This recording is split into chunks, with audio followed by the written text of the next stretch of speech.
Welcome back to Auth, eviCore Healthcare's podcast. I'm Emily Coe, your host. Today, we're going to continue our oncology discussion with Dr. Dee McLeod, Associate Medical Director at eviCore, and Dr. Melvin Gaskins, Medical Director at eviCore. Hi, Dr. Gaskins and Dr. McLeod. How are you? Hey. Hi, how are you doing? Well. Great. So let's hear a little bit more about each of you. Dr. McLeod, would you mind giving us a little bit about your background and what brought you to eviCore? Yeah, I'm originally from New York. I was in community oncology for over 10 years. And then with trying to balance work and family life, I decided to make the change over to eviCore and still remain with oncology, which I love. Dr. Gaskins, do you want to tell us a little bit about yourself? Yeah, I am a native Washingtonian. Not many of us are around here, but yeah, born and raised in this area. And I was in a private medical practice combined with academic practice for about 27 years. I've been with eviCore now 4 years.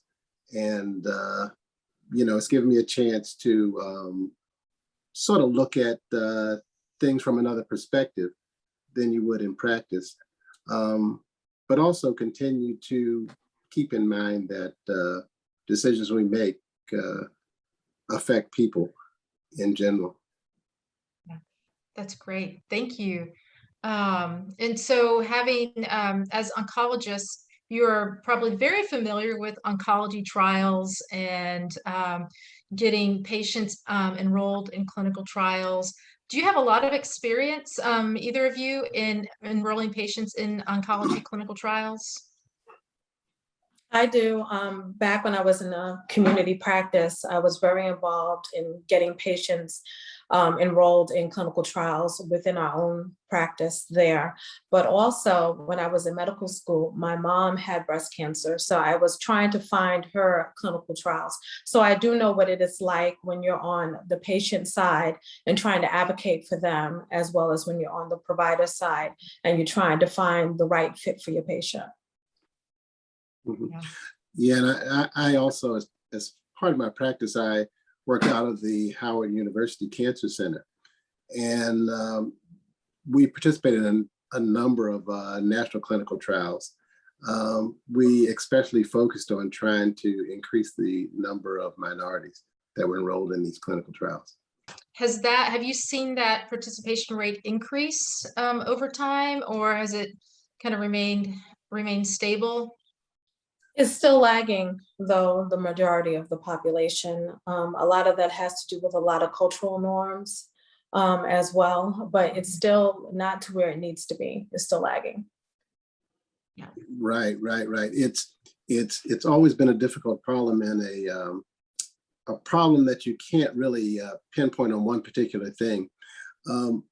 Some years back, from Howard Cancer Center, we published some findings about enrolling African Americans in clinical trials. That was published in the Journal of Clinical Oncology. One of the unusual things that we found, probably we had more patients that were ineligible due to the strict criteria of clinical trials, and not necessarily because they didn't want to participate in clinical trials. And when you say strict criteria, just for our listeners, maybe the level of disease severity wasn't great enough, or right, and also comorbid conditions, such as you have to make sure your blood pressure is controlled. Mm-hmm. So there may be a higher number of African Americans with uncontrolled hypertension. You have to have your diabetes under control. Mm-hmm. So a number of comorbid conditions would make these patients ineligible, as opposed to the fact that they didn't want to participate in that clinical trial. Right. Has that changed at all, those criteria? Are those, I guess that's probably pretty standard across the board for oncology. You have to have your comorbidities in check. That's correct. When you're doing a clinical trial, you want to make sure that other factors don't influence the results. And so you're sort of relegated to having strict criteria. On the other hand, once something gets approved in the real world, you do have patients with uncontrolled hypertension and diabetes and, Right. probably cardiac problems and those kind of things. Yeah. Yeah, I guess it goes back to efficacy versus effectiveness. Efficacy is how well it works in a tightly controlled setting, such as a clinical Exactly. trial, versus effectiveness in the community. So that's really fascinating. I was looking up some statistics on disparities in oncology. And first, I just want to define disparity for our listeners who may be listening to this, type of clinical conversation for the first time. But the National Cancer Institute defines cancer health disparities as happening when there are higher rates of new diagnoses and cancer death rates among certain races, ethnicities, or population groups. The National Cancer Institute states that Blacks and African Americans have higher death rates than all other racial and ethnic groups for most cancer types, not all, but most. And that Black and African American women have the highest death rates from cancer. And American Indians and Alaska Natives have higher death rates from kidney cancer. The rural and urban disparities exist. The incidence rates of colorectal, lung, and cervical cancers are much higher in rural Appalachia areas than in urban areas in that region. If there's one thing as oncology providers that you could do to help bridge this gap and disparities. It's not just one thing, I would say, because it's Yeah. just, especially when you're dealing with Appalachia, anytime you're dealing with a rural community, you have people have lack of access, how are you going to get to them? In Yes. some communities, even in the urban communities, it is the communication, it's the education, and it's the awareness. And I think as providers, that's when we can, step in as far as that's concerned. So. Yeah. I worked in rural Mississippi for a long period of time in the 90s, Jackson Heart study and some diabetes studies.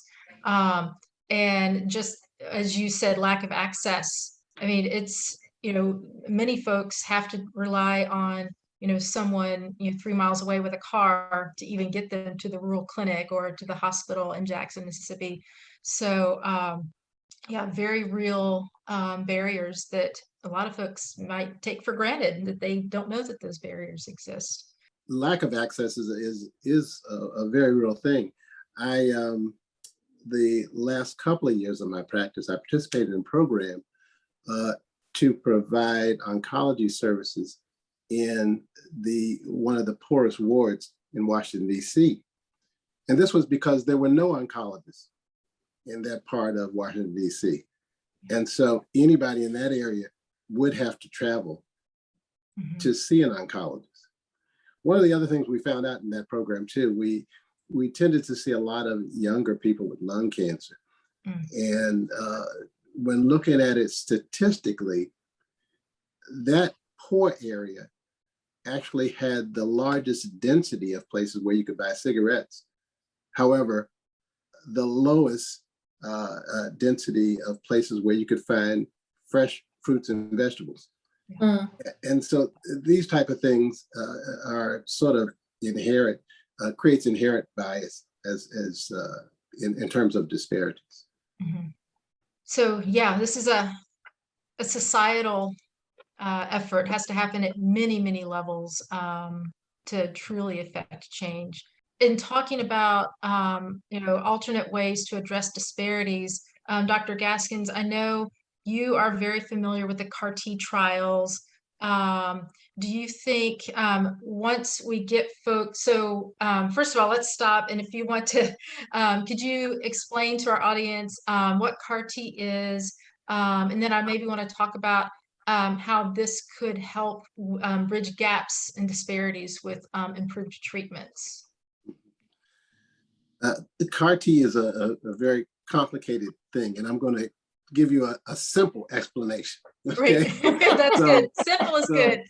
So CAR-T sort of, if you want to think of it as a way to have your own cells fight against cancer.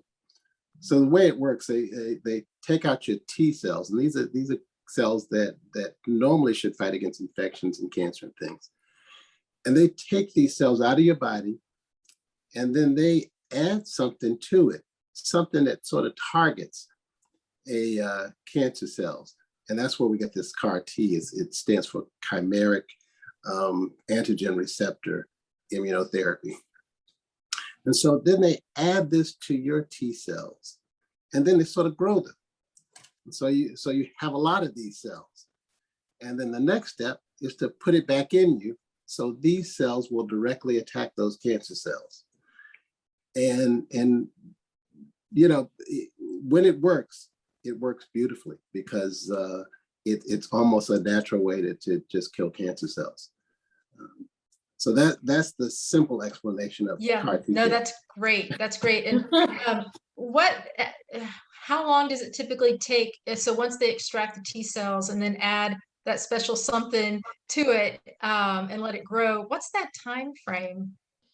Time frame will be different depending on which cancer that you're looking at, because it's used for, I know, diffuse large B-cell lymphomas, your ALLs, your multiple myeloma as well. So the patient has to come in, and at first they have to extract their T cells first, and then they go to the second part where they add the gene therapy and add the receptor to it. And then the patient has to go back after that and then get the infusion of the chimeric antigen receptor with the T cells.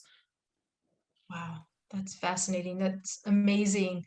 And is this FDA approved yet for any types of cancer? It's FDA approved for many types of cancers, your lymphomas, your large B-cell lymphomas, follicular lymphomas, your acute lymphoblastic leukemias, and I believe in March they had another one, BEMCA, for multiple myeloma. And every time you look, it's getting more and more indications as time goes on. But the cost. It comes with a price. It comes with a hefty price. And when you talk about this disparities, these medications can be well over $400,000. It's going to be different with each health plan, but it's going to be expensive for those people who qualify, because usually that means that they have failed several lines of therapy first, and then they will be able to qualify. Oh, okay. Some is more than other. Yeah. So Okay. like in multiple myeloma, you have to have failed 4 lines of different therapy, and then you'll be able to qualify. Some you have to fail 2 lines of therapy, and then you would be able to qualify. Wow. Yeah. Does that having to fail the first lines of therapy, does that put the patient's mortality at risk? So by the time they failed that and then they get the CAR T, is it too late? Or it's not too late, but wouldn't it be better if we could just give it to them first line of treatment? Right. They have to prove that it works better than the initial therapies that are already approved before they would be able to use it in that situation. And they haven't been able to do that yet. Okay, got it. And speaking of adding to the knowledge of CAR T, the speed of innovations in oncology research is mind-boggling. So a 2011 study in the Transactions of the American Clinical and Climatological Association found that, or presented data that show back in 1950, the rate of doubling medical knowledge was 50 years. Fast forward to 2020, just 73 days and medical knowledge is doubled. So I would imagine a lot of that knowledge is specific to oncology, because there are so many trials ongoing. I see the alerts from the NCCN, and I get those emails. How do we, as eviCore, how do we take that information and keep it current and support our providers when we're working with them? Well, at eviCore, we do work closely with the pharmacists as well as nurses. Anytime that there's a new drug that comes out, whether it's FDA indicated or a new indication, expanded indication, we are made aware of these. And then also, when we talk to the providers, we can let them know what is available to them based in real time of something that has recently been approved or not. Yeah, and I think all of us, we definitely have a concern that we want to make sure that everybody gets the right care that they're supposed to get. And I know being on the clinical guidelines side of the house, we update the guidelines whenever there's a positive change in the evidence. Any evidence, we keep our guidelines up to date, but especially when there's an update that is especially positive for patients, we like to get those changes out for our providers as soon as possible. Sometimes that happens in oncology, every couple of months that we have to do that. So I will say one thing that we do at eviCore is, like, anytime somebody has a request for a chemotherapy regimen, we now ask them, do you want your patients, enrolled, or do you want to receive any information about any clinical trials? So I think that way you will be able to include more people, because you're giving everybody the same option. Hey, there's clinical trials, we can find out what's available for you. Yeah, that's great. Oh, and that brings up a great point. So I know, a lot of folks think of clinical trials as a last resort. But really they don't have to be a last resort for patients when they first present with cancer. So can you touch on that a little bit?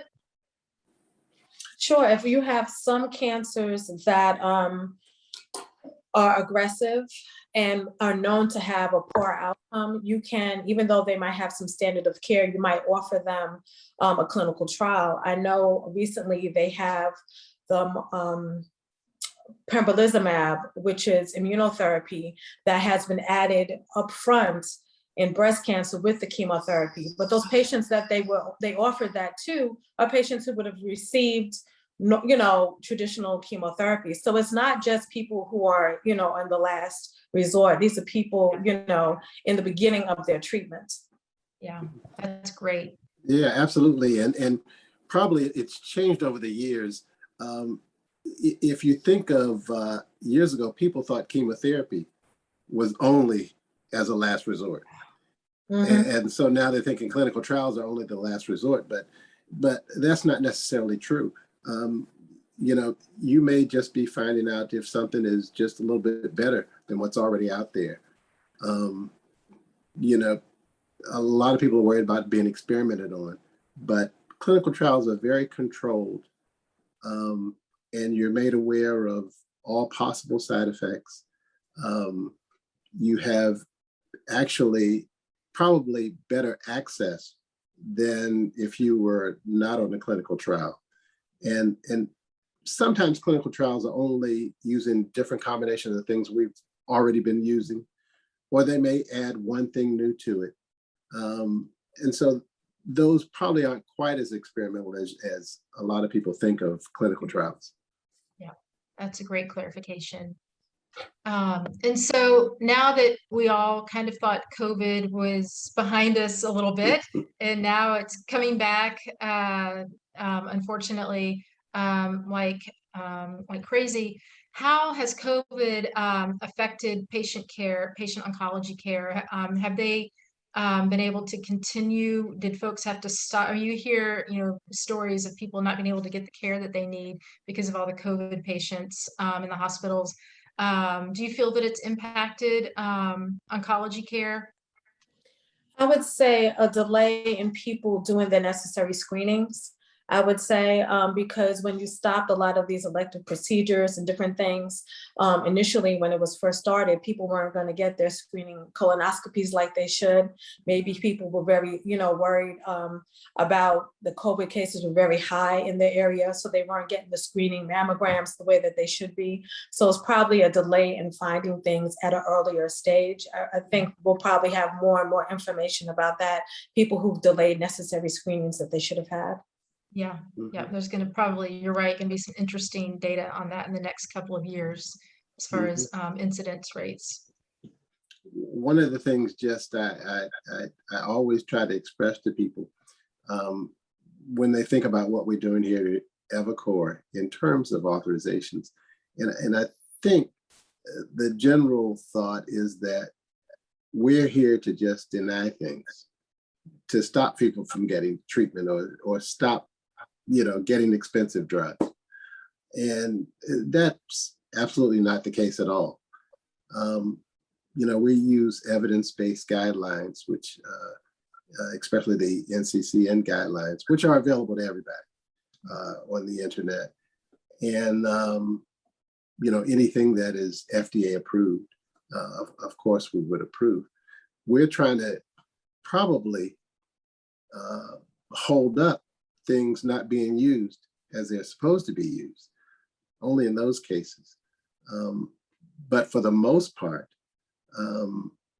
most things will get approved if they're supported by evidence-based guidelines.